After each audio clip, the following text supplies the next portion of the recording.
Hey, everybody, welcome back. Last week, we talked about internalized capitalism. We went in depth into what that meant and why we think that's happening to everyone, especially in the workplace.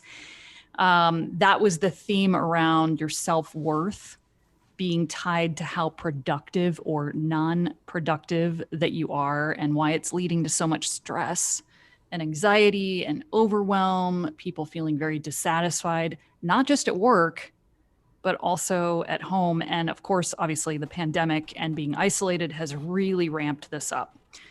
So we wanted to follow that conversation up this week on another Fireside Reflection. Thanks for hanging with us on a topic that may go side by side with internalized capitalism. And so today we're going to talk about what is all over the wire and a lot of people are facing, whether they want to or not. And it's what's being called the Great Resignation. So let's jump in on that. Yes, welcome everyone. If you're watching this on YouTube, you can notice that I don't have my normal background again this week because I'm still out running around the country. I'm now in Lewiston, California, on the Trinity River, staying in an old hotel from 1899. It has a saloon and a restaurant below me, so that's where I'm at right now, and it's been a lot of fun. So yeah, Tara, this is fascinating to me to watch this unfold, and you and I, let's be honest, are coming from a little bit different angle than most people as far as our job situations. A lot of what we do, we don't have to, we weren't going into the office 9 to 5 before the pandemic, Though we or at have. We least, have done that plenty of but times in our we life, certainly right? have. We certainly have, yes. And I would say, I would take that back and say you were in some sense as well. So, you know, as I watch this unfold, I almost feel like I'm watching it as an observer because it's not really impacting me as much. And one of the things that's coming out is, crazy numbers. Like up to half of workers are saying, if you're going to force me back into the office, I'm going to quit. Um, in April and May of this year was the highest quit rates that we've ever seen in history. So if you remember back in April and May, I think that was back about the time that we were, I'm going to put it in quotes, coming out of the pandemic. And so a lot of people were saying, I'm quitting. And so what's going on here? What's driving this idea of, beyond the fact that there's a lot of companies that are trying to force workers back into the office, but what else is going on? Is there something a little deeper here of why people are wanting to quit? And so I guess I'd throw it back to you, Tara. What is your sense? What's going on with people? Why are they wanting to quit like we've never seen in history? I think there's a lot of reasons. I think the one that's being talked about the most, which is what we hone in on because it's the work that we do with Forging Mettle Academy, is around burnout, right? I think we're experiencing burnout. I don't think, I know we're experiencing burnout on a whole new level post pandemic or even during the pandemic. And this is what's being talked about in the media about why people are quitting. I mean, 650,000 retail workers quit in April, like you said, Ron. And that's being attributed to people, or it's said that it's being attributed to people stepping back and analyzing their relationship to work and home life and burnout, all induced by the pandemic. But that last part, I think, is what sometimes we forget about because the statistics are saying a little over 51% of the workforce is leaving their current position, right? That's a lot. Leaders are very stressed out about this right now. And when people say, I'm leaving because I don't like the leadership, I don't like my company, I refuse to go back into the office, I'm burned out, I'm burned out, I'm burned out. I think it's interesting, and I know we're going to talk about this. I think it's interesting to also reflect a little bit on how much of this is tied to one of the biggest, most catastrophic events that, Ron, you and I have ever experienced in our lifetime, which was the global pandemic and being isolated and confined to our own homes and forced to work at home with everything else going on in our households. So we'll talk about that a little bit today, but I challenge you to really think about that as you're going through this we're going through this podcast And this applies to anyone, whether you are thinking about leaving a job, whether you are stay-at-home parents. So there's a lot to think about and reflect on in that realm. Yeah, boy. As an armchair psychologist, I have to think, why didn't we see these quit rates during the pandemic? Mm, Why all of a sudden, when I mean, for the most part, we're coming out of it. You'd think people would be celebrating and finally we're happy and all this. And I wonder if we weathered the storm. You know, we were in survival mode during the pandemic. And now that we're coming out, we're maybe emerging from survival mode and we're saying, F this. Um, we just went through, 15, 18 months of a lot of misery. It wasn't, sometimes we forget it wasn't just the pandemic. It was racial riots. It was all the wildfires last summer. We've had so many things going on that have just pushed us to our limits. And so I think back to what Tara's saying, is this just an aberration? Is this something that we're pissed off? We're agitated. We're pissed off. We're going to say, I'm quitting. And is that the right call? I think we really want to practice some good self-awareness and say, am I just quitting because I want to lash out? Or is there a good reason? And I think there are some good reasons out there, by the way, for quitting right now. And we'll touch on those. But I would challenge all of you to say, sit down and practice a little self-awareness and reflection and say, why do I feel like I want to quit? If you're one of those, 50% that wants to quit, why is it? The grass isn't always greener.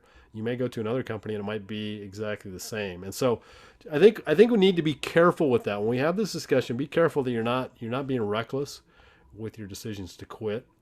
But I also get excited about some of the reasons I've heard for people quitting. yes, I have actually a tool that I think is super magical that I want to share with you. But before I start this trend of giving tools out throughout the show, which we are going to call prescriptions, Ron, can you Where do you set get the that? stage? Yeah, I want you to set the stage for our listeners on where the word prescriptions comes from. Oh my goodness. If you've read the book or listened to the audiobook Green Lights by Matthew McConaughey, you'll certainly know this reference we're making. Tara and I both love this book. I'll be honest. What a I great read it book. when I was doing a long training run, and I laughed and I cried. It was one of those books that really spoke to me, and I highly recommend the audiobook to hear Matthew McConaughey. And sometimes he goes a little off. He's a little over the top sometimes, but it's very much a performance for him, and that made it a lot of fun. And Tara listened to the audiobook as well, so that's where we get this. And we just thought it was a great thing because at the end, it's almost like you get excited to say, okay, this is the wisdom. Not saying that we have wisdom, but this is the wisdom that Matthew McConaughey wants to share with the listener or the reader. And I know Tara and I both agree. We kind of tuned into that and said, all right, cool. Here's something we can use. So we want to start to do this in our podcast when we do these fireside reflections. We're not just sitting around talking about great things and waxing poetically, but we're giving you something that maybe you can go out there and use. And this one in particular is going to come from two coaching sessions with two totally separate people that I've done recently and found it to work really well. And this is sit down, ready for this prescription? Here we go. Sit down in a reflective moment. You can knock this out in 15 minutes if that's all you have to spare. I would set aside an hour, but we do what we can and sit down and jot down without discrimination against anything you think of or write. So we call that brainstorming. Everything that comes to your mind, brainstorm. What brings you joy? And sometimes I like to go a little bit further with an exercise a mentor gave me a long time ago, which is imagine you won $850 million. And after all the things you buy and the houses you buy and all the education and the trips and the food and the cars and the clothes and everything, you've bought everything you want to buy and you still have all this money, how would you spend your day? Because that will show you would spend your day doing the things that make you happy, correct? You certainly wouldn't have $800 million in the bank and go work for the man and hate your job. You just wouldn't do that. So I want you to think about what brings you joy, and however you arrive to that is fine. I like the $1 million exercise or the $850 million exercise, but jot those down and then look at them and be honest with yourself and say, how often have I done these things in the past 2 weeks? Because what I found with both coaching clients is they said, I haven't done any of these things in months. And what that says to me, because I've been in the same place, is, are we quitting our jobs or quitting anything because we're just unhappy and we're just looking for a way to take back control, and quitting our job is one of those ways? Or are we quitting because it's the wrong company and we need to move on? So it's just taking a few minutes. And if you're not doing anything that brings you joy, I don't know. What do you think about that, Ron? Well, maybe not, it might not be the right company. It may not be the right career. You may decide, and this is where I get excited, because I'm this guy. I went through this myself several years back, where I started over, and I changed careers. I do something completely different now than I used to do, 8 years ago. So that might be that, what some of the things that are happening are people going out and starting a business. Maybe they're becoming entrepreneurs. They're chasing that passion project that they've always wanted to do, but they kept it in the back burner, and they go, you know what? That's not reasonable, or you can come up with all kinds of excuses not to chase your dreams. And I think the pandemic has given us just that moment. Again, remember from last podcast, the great pause, right? We had a moment, we had a lot of moments to stare at the ceiling, to reflect on, is this it? Is this the way I'm going to live out my days? And I wonder to myself, another article, a blog post that I've seen recently is, corporations have, for quite some time now, not been loyal to us as workers, right? They'll lay you off with the snap of a finger, even if you're a good employee. I've seen good employees get laid off too. And so they don't have any loyalty to you. Why do we have loyalty to them? Mm-hmm. So that would be one question I have. And then the other thing is, I've heard some people say work is not supposed to be fun. It's something I have to do. I got to pay the bills, right? And we do live in that society. We don't want to be living in a cardboard box. We gotta make money somehow. But I'm gonna push back on that and say, really, you think about all the time we spend at work, and to say it's not supposed to be fun. Wow. We only get one life, man. We only get one life, and that's a lot of life to throw away, in my opinion, waiting for that day when I can retire. You heard me say in the last podcast, what if we didn't want to retire? We loved our job so much that we just keep doing it, right? Why do we want to escape from that misery so much? And so maybe we got to flip this paradigm, or change the paradigm or I don't know, maybe we do, of saying maybe we pursue something we actually enjoy. And that's not to say that every day is going to be wonderful. I love what I do now, but not every day is wonderful. That's life. So I'm not talking in Pollyanna terms here, but I spent most of my life thinking work wasn't supposed to be fun. It's just something you got to do. It's almost like a chore. And now that I work a job or a career that I love, it's like it's a whole different world. And so I think this is a part of what's coming out of the great quit or the great resignation, is people are finally saying, I want to do something different. I've always wanted to, and now I have the courage to go do it. And so that to me is pretty exciting. But again, I'm going to spin it back and say, be very careful with your decisions, that they're not reckless, and know that we're all agitated and we're coming out of a very stressful time. Just get some peace and calm in your mind before you make a decision to go give the middle finger to your boss. I think we've hit on two kind of ideas, and I would love to hear from our listeners. You can find us and leave a comment or a review rating. We always love that on our Apple podcast, you can certainly go find us on Facebook and LinkedIn under Forging Mettle Podcast if you're not a follower already, and give us your opinion. Do you think this great resignation, 51 plus percent of people resigning from their jobs to find a new one, or start a business, or not work at all, do you think that it's more along the lines of YOLO, right? You only live once, so you might as well work a job that brings you more joy than what you were doing before? Do you think it's more that? Or the grass is greener, right? I think my job and my life are unfulfilled. I'm going to go quit and see if it's better on the other side of the fence. So we would love to hear what you think. Go look us up on Facebook or LinkedIn or Instagram on Forging Mettle Podcast. Yes, and let's have some fun with this. We are a podcast that centers on mental toughness, resilience, and grit. Are we all just being soft? Can we just? I'm sure there's some listeners out there going, you know what? Harden the fuck up. We've gone through something tough, and quit your whining, get back to work, and this is the way life goes. And quit with all this talk. I don't know. We certainly like to say we talk about mental toughness with a more of a human side. We're not here to say you need to be a cyborg to be mentally tough, but I think it brings up a good conversation. Are we just soft?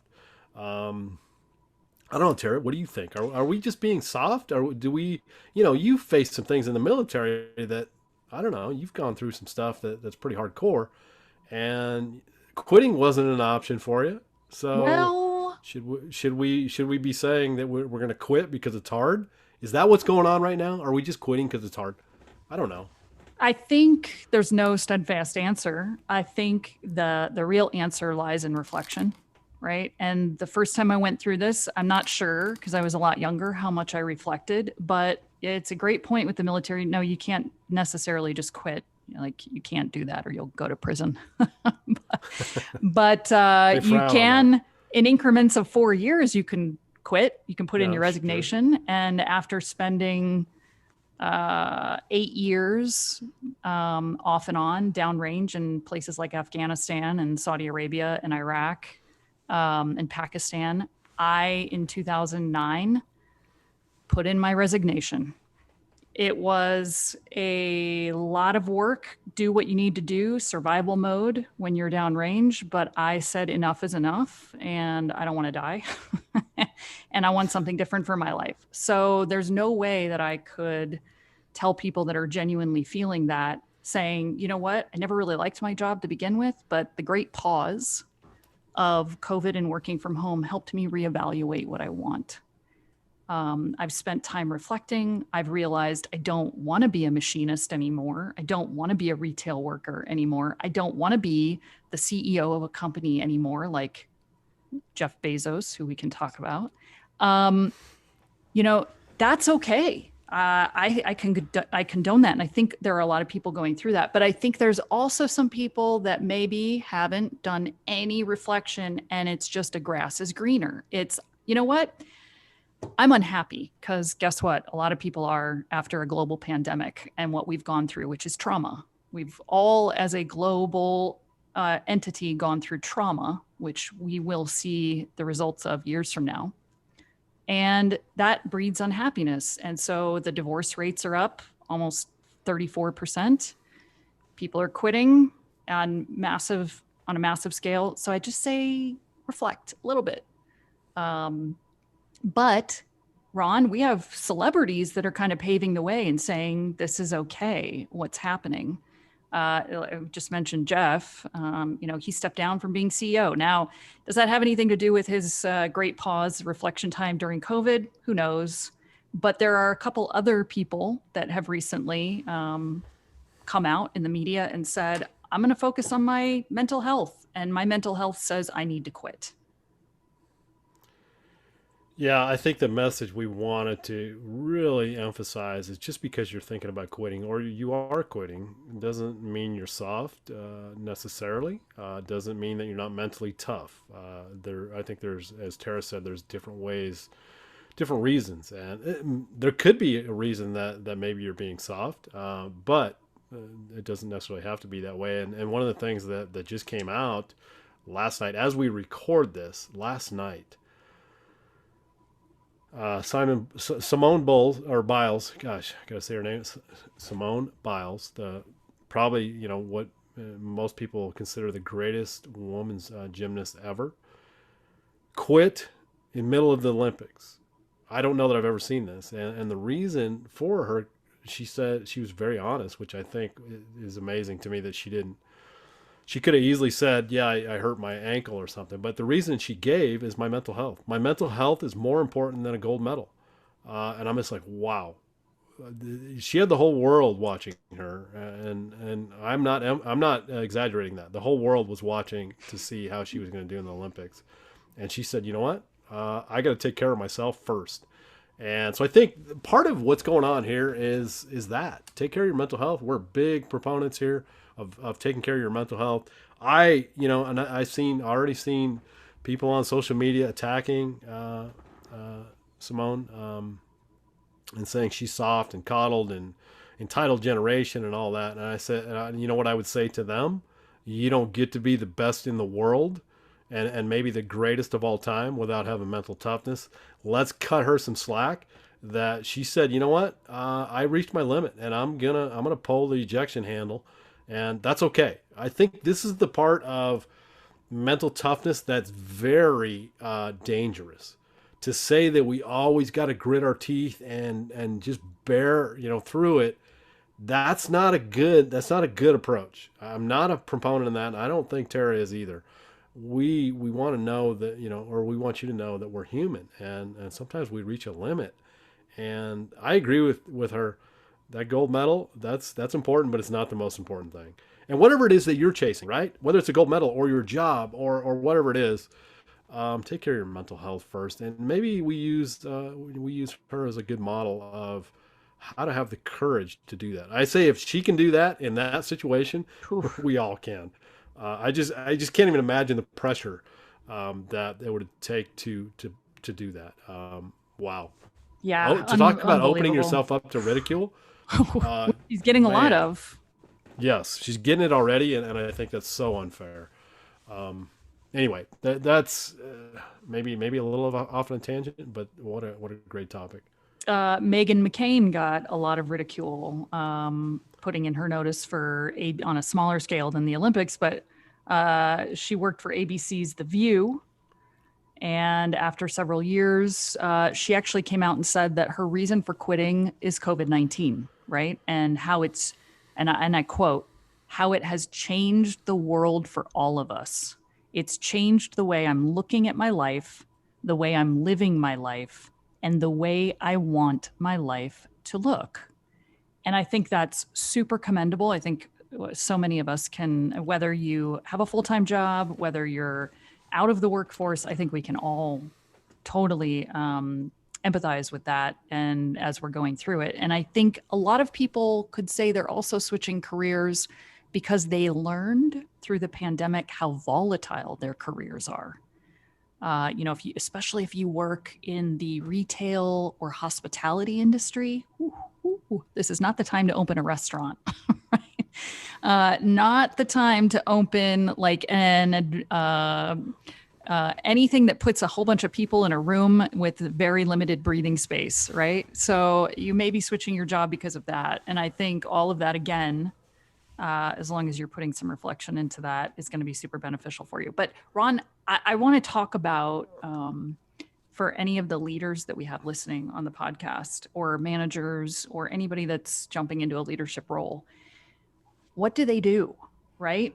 Because right now, with over 51% of the workforce potentially or is leaving, that number is probably going to grow. And the questions that we get from leadership is, what do I do about it? Like, I'm not trained for this. How do we fix retention? How do we keep people that are unhappy? And so let's throw out some prescriptions for leaders listening about first easy steps to take, like easy. I'm laughing Why are because you laughing? I'm not equipped for this. If that's, you know what, be human. That would be the first thing. That would be my first prescription is be human. You know what? You know, we've talked to some people recently, Tara and I at Forging Mettle Academy, where leaders are saying, you know what, I don't care. I don't care that my team is burned out. I don't care that they're not Or motivated. why They should need I to care? yeah, or you know, they got a job to do. They need to do it. And really, if you read between the lines, it's they need to do it, or I'm going to fire them, and I'll find somebody else that'll do it. Hmm. I would say that is the exact worst answer you want to have right now, for so many reasons, and we don't have enough time to go into all the reasons. It's going to hurt your bottom line. You think you can just plug and play people, but that hurts your bottom line when you're plugging and playing people. But you know, have empathy and flexibility. That's what I would offer as, you know, if you're a leader and you're not sure how to deal with this, be human. That'd be number one, and then have empathy for everybody struggling right now, and flexibility with, you know, I've heard some CEOs say, "Hey, we're not going to do we're not going to do a hybrid work environment." And there's certainly some CEOs that are going to stick to that. And I would say you're not helping yourself. Be flexible to say, you know what, well, I'm going to do what I can. Of course, I have a business to run, but I'm going to do whatever I can to kind of help out with my team, because why? Because they're human beings, and that's important. It's much more. I know the bottom line is important, but it's more important than that. And I think we can do both, right? We can do both. We can make money and be successful, but also take care of our people. And you've heard the cliche, right? What's, you know, the most important resource you have is your people. Not everybody lives that, but you've heard this before, right? I think it's so true.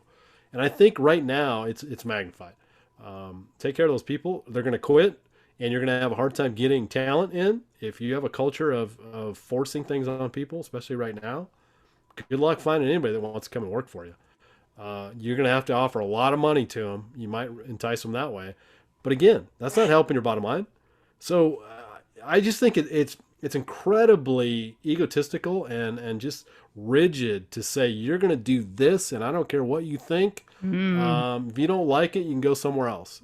That's just no way to do business, in my opinion. I'd like to say, how's that working out for you in about a month? Because Yeah. that's really kind Well, of about the time you have to start showing that you're turning things around. And I think not only from my time as a leader, but coaching so many leaders, I think one of the hardest things is, how do I fix this? And what I would say to you as a leader is reframe it. This isn't about fixing. This isn't about waking up the next morning and doing everything different so the problem goes away. This is about taking micro steps to build a strong, sustainable, and adaptable culture. And that happens through micro steps every day. It doesn't happen you wake up and do everything different and it's all fixed, because that's daunting. And I think that keeps us from making these small steps. What do I mean by a small step? I mean, especially if you haven't done this before, and if you have done it, good on you, keep it going. One on one meetings. Every single employee should have a one on one meeting at least once a month, at least, with someone. And if you say, I don't have time to meet with all 150 employees or all 10,000, well, that's what you have mid level managers and senior managers for. Find the trickle down and make it a company policy that going forward, especially due to the pandemic, you should have been doing this before the pandemic, in my opinion, but especially now, you are committing to having a face to face moment with every single one of your employees. What does that do? It shows that someone cares about them, that they are not a cog in the machine that is unforgotten because they're working remote. You need to set that up. And what do? Talk to them about what tasks are due? No. You start the conversation by saying, how are you? How are you feeling this week? What challenges are you facing? What can we or what can I do to make you more successful? to make you happier, to make you less burned out. Listen to what they say, take the notes, and pick one thing to help them with. You don't have to fix all their problems, but just pick one thing. That right there is building brand loyalty between you and your employee and between the company and the workforce. So start there, one-on-one meetings. So I love this podcast because this wisdom just circles around. And as Tara was speaking, I'm thinking back to the Mark Divine podcast. And I would encourage you to go back and listen to that if you haven't, or maybe re-listen to it. But he talks about the idea of you can either be an oak or a reed. Sometimes you need to be strong like an oak, and sometimes you need to be adaptable, as Tara said, like a reed. We just went through one of the most disruptive things, well, in 100 years. This was a storm. You can try to be that, if you're a leader and you want to be the mighty oak, there's a good chance that storm is going to rip you right out of the ground. Or you can be the reed and you can bend over and, just go with the wind, go with the storm, and then pop back up as you need to. So I can't emphasize that enough, that be flexible, be adaptable, leaders out there.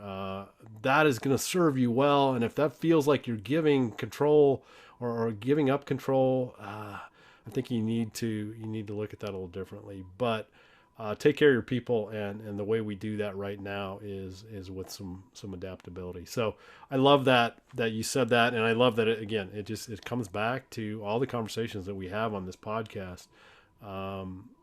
This wisdom again keeps circling around.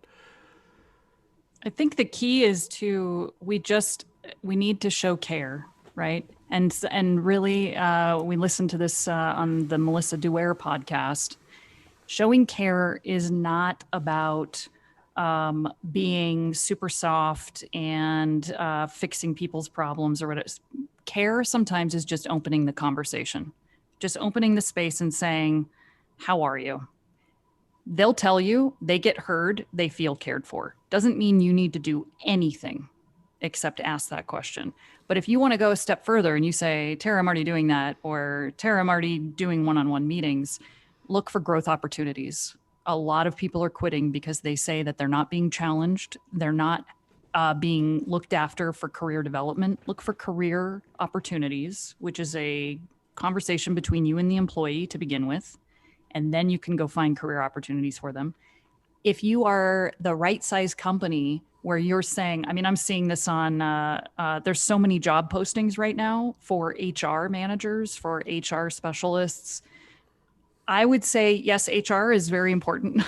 Most all companies need an HR department of different shapes and sizes, but also start thinking about chief people and culture officers, or whatever you want to call it, but people and culture. This gets away from the traditional HR processes and procedures and gets more into the culture, I'm going to say touchy-feely area of care and nurturing and development of employees. So really start considering that if you do not have anybody in this role.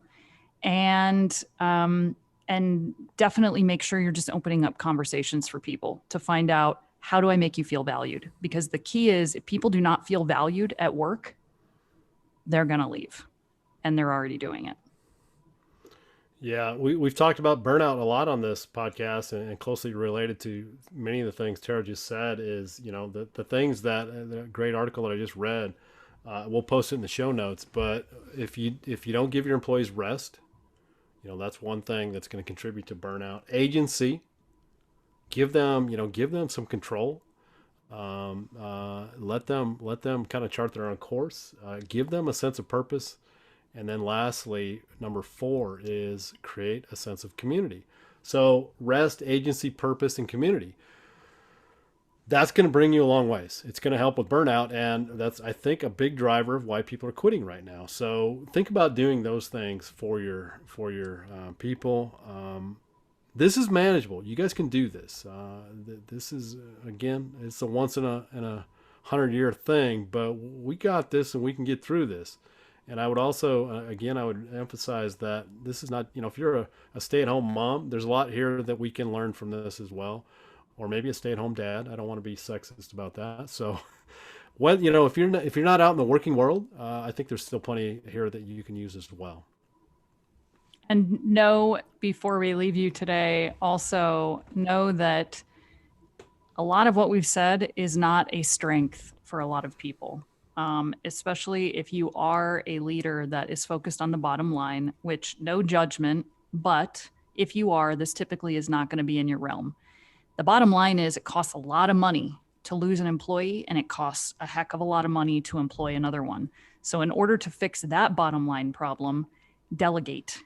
If you are not good in this world of care and one-on-ones and difficult conversations and finding value in your employees, if that's not your realm, that's okay. Delegate it to someone that is good at it, so at least it gets done. Or hire someone to do that work, or hire a consultant. I mean, that's what Ron and I do. Hire someone or delegate to someone so that at least it's getting done. And that's all I leave you with. It has to be done, or this number of 51% is just going to keep going up and up and up. And I will say, in one way, it's great for the job seekers. You guys own the market right now, and it's a heck of a time to go get a new job. So good luck.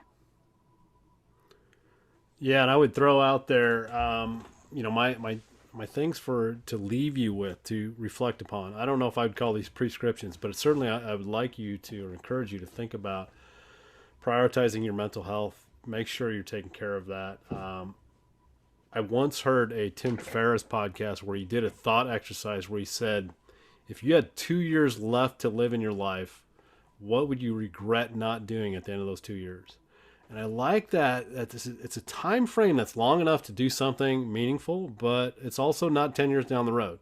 So it creates a sense of urgency of start living your life. All right. And so as we come out of this pandemic, and if you're one of those people that wants to say, I want to do something different, maybe ask yourself, if I only had 2 years left, what would I regret not doing? I did this exercise right at the beginning of the pandemic, and I came up with created a podcast, write a book, and try to run the Leadville 100 again.